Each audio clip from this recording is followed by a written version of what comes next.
السلام علیکم ورحمۃ اللہ وبرکاتہ۔ امید کرتے ہیں ناظرین آپ سب خیریت سے ہوں گے۔ آپ جہاں کہیں بھی ہیں اللہ آپ کو خیریت سے رکھے، سلامت رکھے، خوش رکھے۔ دیکھیے اللہ پاک کا احسان ہے کہ اللہ پاک نے ایک بڑی دولت سے ہمیں نوازا ہے، اسلام کی، دین کی دولت ہمیں عطا فرمائی ہے۔ ہمیں چاہیے کہ ہم اس دولت کی قدر کریں، اللہ کے ہر حکم کو مقدم رکھیں، دین کے ہر تقاضے کو مقدم رکھیں، یعنی اپنی ضروریات، اپنے کام کاجوں کو آگے پیچھے کر لیں، لیکن اللہ کا ہر حکم ہمارے لیے لازم اور ضروری ہونا چاہیے۔ یہ اس لیے کہ اگر ہم دنیا میں ترقی چاہتے ہیں، دنیا میں خوشحالی چاہتے ہیں اور آخرت کی کامیابی چاہتے ہیں تو بغیر دین کے یہ ممکن نہیں ہے، یہ پاسبل نہیں ہے۔ ضروری ہے ہم اپنے آپ کو اللہ کے حکم کا پابند بنائیں۔ جب ہم سچے مسلمان بنتے ہیں، جب ہم اللہ کے حکموں کے پابند ہوتے ہیں تو پھر اللہ دنیا میں بھی آسانیاں کرتا ہے اور آخرت کی کامیابی بآسانی ایسے ایمان والوں کو مل جایا کرتی ہے۔ شریعت کا ایک حکم تیمم ہے، یہ دراصل اللہ کی طرف سے ایک آسانی ہے ایسے لوگوں کے لیے جن کے پاس پانی نہیں ہے، جو بیمار ہیں، جن کو پانی نقصان دہ ہے یا پانی دوری پر ہے، تو ایسے لوگوں کے لیے بڑی آسانی ہے کہ وہ تیمم کر کے نماز پڑھ سکتے ہیں۔ آج کی اس ویڈیو میں ہمیں یہ سمجھنا ہے کہ تیمم کیا چیز ہے، اس کی مشروعیت کیسے ہوئی ہے، اس کا کیا طریقہ ہے، کیسے کیا جاتا ہے، اور کیا یہ وضو اور غسل کی طرف سے کافی ہو سکتا ہے، اسی کو سمجھنا ہے۔ دیکھیے ایک مرتبہ ایسا ہوا، اللہ کے نبی علیہ السلام ایک سفر سے تشریف لا رہے تھے، بہت سارے صحابہ آپ کے ساتھ ہیں۔ مدینہ کے قریب جب آپ پہنچے تو آپ نے اپنے قافلے کو رکنے کا حکم دیا اور 2 لوگوں کو مدینہ کے اندر بھیج دیا، وہ اس لیے تاکہ وہاں جا کر کے اطلاع کر دیں، لوگوں کو بتلا دیں۔ آپ علیہ السلام کا طریقہ بھی تھا اور یہ ایک بہترین تو طریقہ بھی ہے۔ آپ دیکھیں گے کہ کوئی آدمی اپنے آنے کی اطلاع کر دے تو صاحب خانہ اس کے لیے تیاریاں کر لیتے، یہی اللہ کے نبی کی عادت تھی، تاکہ گھر والے اور کسی شوہر کی بیوی کچھ تیاری اپنے شوہر کے لیے کرنا چاہے تو کر لے۔ اللہ کے نبی علیہ السلام اور آپ کے صحابہ یہیں قافلہ ٹھہرا ہوا ہے۔ ادھر اما عائشہ بھی چونکہ آپ کے ساتھ تھی تو اما عائشہ کسی حاجت کے لیے چلی گئی۔ اب جب حاجت کے لیے گئی تو اما عائشہ نے موتیوں کا ایک ہار پہن رکھا تھا جو دراصل آپ کا نہیں تھا، وہ آپ کی بہن حضرت اسماء رضی اللہ تعالیٰ عنہ کا تھا۔ آپ گئی ہیں تو وہ ہار کسی وجہ سے ٹوٹ گیا، موتی بکھر گئے اور ان کو وہ ہار مل نہ سکا۔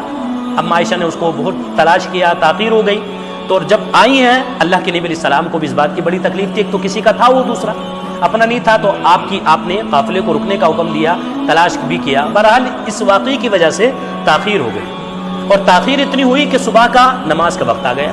اب جب نماز کا وقت آیا تو لوگوں کو پانی کی تلاش تھی، پانی چاہیے تھا وضو کے لیے، بغیر وضو کے نماز نہیں ہوگی۔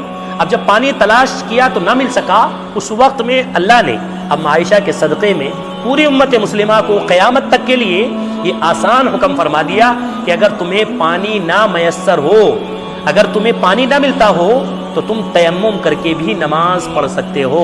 قرآن کریم میں ہے وَإِن كُنتُمْ جُنُبًا فَاطَّهَّرُوا وَإِن كُنتُمْ مَرْضَىٰ أَوْ عَلَىٰ سَفَرٍ أَوْ جَاءَ أَحَدٌ مِّنكُم مِّنَ الْغَائِطِ أَوْ لَامَسْتُمُ النِّسَاءَ فَلَمْ تَجِدُوا مَاءً فَتَيَمَّمُوا صَعِيدًا طَيِّبًا، کہ اگر تم ناپاک ہو، بے وضو ہو، تمہارا وضو ٹوٹ گیا، یا تم اس حالت میں ہو جنوبی ہو، تم پر غسل فرض ہے، تمہیں غسل کرنا ہے، پانی تمہارے لیے میسر نہیں ہے، یا پانی تو ہے لیکن پانی تمہارے لیے نقصان دہ ہے، ڈاکٹر نے منع کیا ہے، کوئی ایسی بیماری تمہیں لگ گئی ہے، یا پانی اس قدر ٹھنڈا ہے کہ اگر تم اس کو استعمال کرو گے تو تمہارے ہاتھ پیر شل ہو جائیں گے، سن پڑ جائیں گے، تو ایسے وقت میں تیمم کر کے نماز پڑھی جا سکتی ہے۔ اب تیمم کے چند مسائل ہمیں سننے ہیں۔ دیکھیے سب سے پہلا مسئلہ تو یہ کہ تیمم کون آدمی کر سکتا ہے۔ دیکھیے اگر کوئی آدمی ایسی جگہ پر ہے جس کو پانی نہیں ملتا اور 1 میل تک، تقریباً 1.5 کلومیٹر تک آس پاس اس کے پانی نہیں ہے، تو ایسا آدمی تیمم کر سکتا ہے۔ نمبر 2، پانی تو قریب ہے لیکن پانی تک جانے میں بڑا خطرہ ہے۔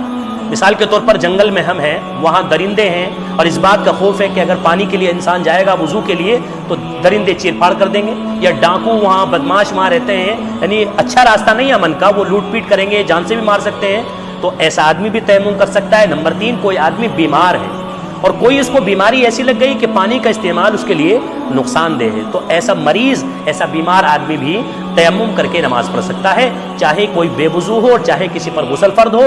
جب کسی نے تیمم کر لیا تو بے وضو کا وضو ہو جاتا ہے اور جس پر غسل واجب تھا اس کا غسل ہو جاتا ہے۔ تو اس کے تیمم کرنا کیسے، دیکھیے سب سے پہلے تو اس کے لیے پاک مٹی کا ہونا ضروری ہے، پاک مٹی۔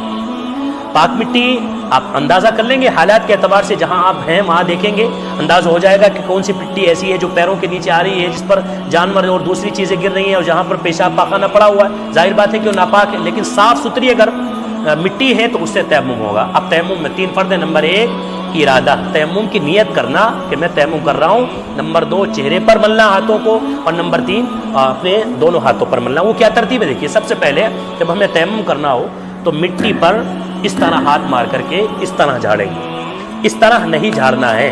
اگر کوئی اس طرح جھاڑے گا، مٹی کا اثر ہاتھوں پہ سے ختم ہوا، تیمم نہیں ہوگا۔ اس طرح جھاڑنا ہے اور اپنے چہرے پر ان دونوں ہاتھوں کو مل لینا ہے، بس ایک بار کافی ہے۔ جیسے ہم پانی سے دھوتے ایسے ہی اہتمام کرنا ہے، پھر دوسری مرتبہ ہاتھ مارنا ہے، دوسری ضرب مارنی ہے، ایسے جھاڑنا ہے اور اس کو ہاتھوں پر ایسے ہی مل لینا ہے جیسا کہ ہم پانی سے اپنے ہاتھوں کو دھونے کا اہتمام کرتے ہیں۔ اس طرح یہ 3 فرض ادا ہو گئے، نیت بھی ہو گئی، چہرہ بھی ہم نے چہرے کو گردآلود کر لیا، اور ہاتھ بھی ہو گئے، تو اس طرح آپ کا تیمم ہو گیا۔